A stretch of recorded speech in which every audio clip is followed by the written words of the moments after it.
केबे बाहा हेबे ईशान किशन काहाकू बाहा हेबे ईशान किशन को वर्तमान बयस केते ए सबु विषय मुह खोली कथा कहते ईशान को मां। हाँ, भारतर युव बैट्समैन ईशान किशन को बाहागर को नहीं एबे सोशल मीडिया रे बेस चर्चा चली। खूब शीघ्र ईशान तांको प्रेमिका को बाहा हेबे बोली मध्य कहा जाउची। हेले ए सबु चर्चा आलोचना भितरे एबे गुजब खरच करिसेंती ईशान को मां।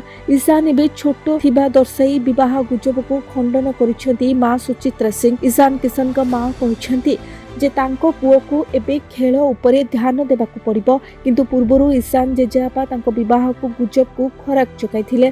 टीम इंडिया रो विस्फोरक ओपनर को प्रेमिका अदित हुंडिया को कथा उठाई जेजेबापा कहछंती जे तांको नाती निज पसंदर झियो को विवाह करिवार संपूर्ण स्वाधीनता रखिछंती। तबे ईशान किशन को मां को अनुसार तांको जेजेबापा वृद्ध तांको नातीर विवाह विषय सुनी से टिके उत्साहित होई थाई पारंती। तबे तांको मां आहुरी कहछंती जे ईशान विभिन्न लोकंक सहित फोटो लगातार सोशल मीडिया रे वायरल होउछि, तेणु तांको जेजेबापा जहा देखिले ताहा आधार रे तांकर भावना प्रकाश करिसेंती।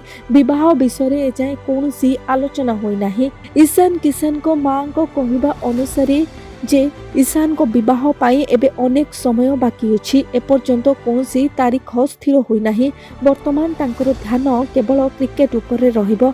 ईशान किशन को भारत को 2026 टी20 विश्वकप टाइटल पे नेतृत्व नेबारे व्यस्त अछंती, जेउठारे तांकर ध्यान स्पष्ट भाबरे देखा जाउची।